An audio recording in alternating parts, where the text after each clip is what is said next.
Hi there, folks. My name is Paul Bars from paulbars.com, the online business success center. Hello and welcome. Thank you for stopping by to have a listen to this week's video update. I thought we'd just kick back and be a little more casual today, talk about something vitally important when it comes to online business and online business training, and that is the power of the autoresponder. Now, you've seen these things before. We've all seen them. We come across them regularly. You know, please enter your first name here. Please enter your primary email address here. Click submit. We'll send our free report or whatever back to you.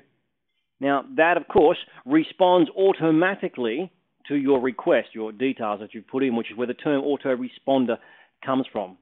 Now, there are two different types of autoresponders, if you weren't yet aware of it. The first one is the one that just responds back automatically, like that, just a one-off. Not much good to us in the world of business. We like to follow up.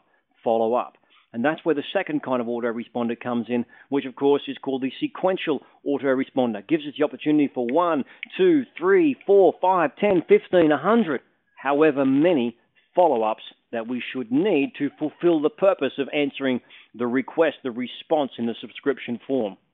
So today, I just want to point out a couple of little basic things for those of you who are new, who are getting started, to understand more about how you can improve the power of your autoresponders and get the response rate that you would like to get, that you'd like to generate. Number one, of course, is the power of the sales copy on the actual squeeze page. Now, I've fallen into this trap myself, but I see a lot of people that go all out to make all these beautiful graphics and this and that and this on their squeeze pages. Well, I'm going to tell you now that graphics are good, but they're not what make the difference.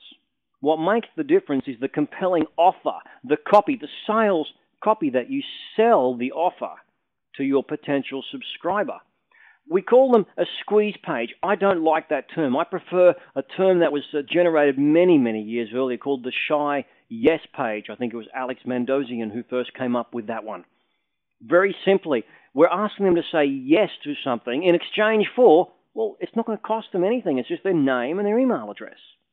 If they're not going to say yes for those, they are very unlikely to say yes and actually pay you for the privilege, buying a product. Would you agree with me on that?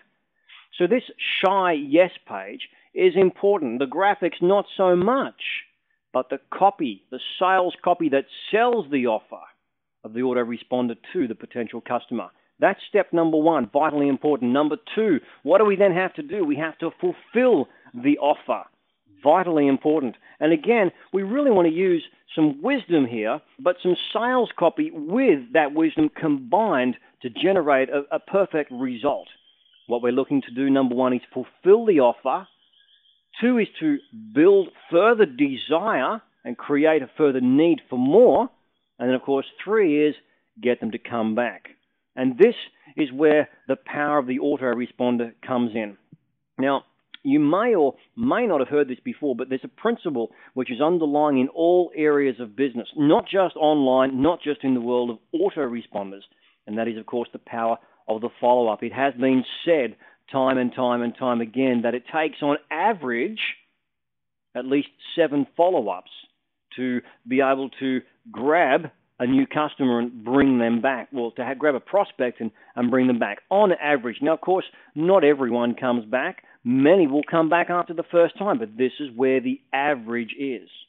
Now, here's the key thing. We just look at business principle for a moment about understanding the power of autoresponders. In traditional off-world advertising and off-world business, or even the off-world mentality where we pay people to come into our business doors, let's say that we might pay, I don't know, pick a round number, $100 per customer, $100 to bring that customer in your door. You know, you do this massive big advertising campaign, and for every $100 you spend, you get one customer in the door. Okay, you with me so far? Well, that would simply mean that that customer has cost you $100. I'm working totally in round figures here to make this really, really simple. What happens if that person doesn't actually purchase? It's cost you $100 to get them in the door, but they've walked straight back out and they've given you nothing in exchange. Why wouldn't you want to follow them up? Even in that traditional off-world sense in the business. Hi, how are you? Say, mind if I grab your name and email address, send you our updates or our specials or a free sample or something or whatever, some kind of offer to get you to come back. I mean, I'll just spend $100, have you come through the door. So this is interesting then. We have this thing where one person comes in, we've spent $100 to get them in. They haven't bought anything. So we let them go back out the door and do nothing and spend another $100 to get someone else in? No, not at all. If we follow them up gently over that period of time, up to 7 times on average, they're going to then come back and actually buy something from us. What does it cost to follow somebody up? Let's look at the world of real, land mail business. A letter, a phone call perhaps, say both of them. What's that going to cost you? A couple of bucks, maybe your time on the phone as well. We'll count in some wages here. $5? Okay, $5 times 7 contacts to get them to come back, $35. So what's better? Following them up, spending $35 to have them come back in the door, or spending another $100 on top of the first $100 already spent to have somebody else come back in the door?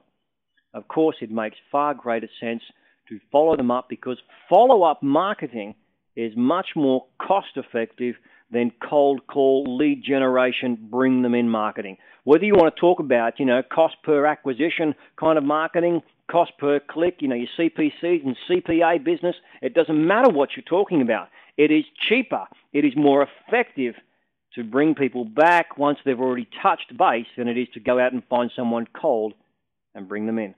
So let's now transfer that to the world of online business. What does it cost to set up an autoresponder these days? Well, we can do it for free. Okay, once you get past the free stage, you've got too many subscribers. What's it cost? I don't know, $20, $30 a week, a month, something like that. I don't know. I don't even bother to check anymore. But let's say it's $20 a month. You're at that point where it's going to cost you $20 a month to have your autoresponder. You get a whole bunch of subscribers. How much more does it cost you to bring in, let's say you've got 100 subscribers there. Let's make it 1,000. Okay, it's getting good. Make it 1,000 subscribers. How much more is it going to cost you each month to have 1,005? No, nothing. Yeah, zip, nada. But if you were to get those 5 more customers back in through the door, and let's say that you're paying $5 each on a CPA arrangement, what's that cost you? 5 5's $25 just to get them there the first time. Chances are they're not going to buy from you because they're a cold prospect. Some will, some won't. So what? What should you be doing with them? Plugging them into an autoresponder system and following them up, because it's going to cost you next to nothing to follow them up at least 7 times. And this is where we move on to the next thing. I think we're up to number 3, the sales copy in the autoresponder. So vitally important. I mentioned that. We want to, 1, fulfill the offer. Number 2, we want to create desire. This is what good sales copy does. Number 3, we want to then draw them back. And that's the power of the autoresponder, the power of follow-up marketing. And you can apply this to all areas of your business, not just in this online business thing, but in the offline world as well. Some of us are now moving into that area. I've been doing it for about 8 years. It's beautiful. It costs almost nothing. Pick up the phone. Hi, Bob. How you going? Yeah, look, I know you didn't get a chance to read through all the stuff beforehand, but I'm just giving you a quick call. I'm having a cuppa. What did you think? That's how easy it is to do follow-up phone calls. Wouldn't you like to be able to increase the effectiveness of your business for minimum cost? Let's say you get, for every 100 customers that you get in the door or to the website, you know you're going to make 5 sales at $50 each, $250. Okay, and each customer, if you're buying them, CPA, whatever, is going to cost you somewhere around $5, $500 for 250 sales. That's nuts. But if for $35, whatever, $20 a month, you can follow them up for nothing, make $250, makes sense, doesn't it? Would you agree with me on that? Good. I hope you do. If not, watch the video again. Look, I'm out of time. I've got to sign off. This is Paul Bars from paulbars.com, the online business success center. I've just done a couple of podcasts on autoresponders about putting the sales copy together. And I've got an autoresponder link for you just there with Aweber, which is my recommended company. Totally recommend you have a look at them if you don't yet have someone. Click the link, find out, get started, clock over to paulbars.com, and I'll even show you how to do it. Have a great week. I'll talk to you soon. Bye-bye.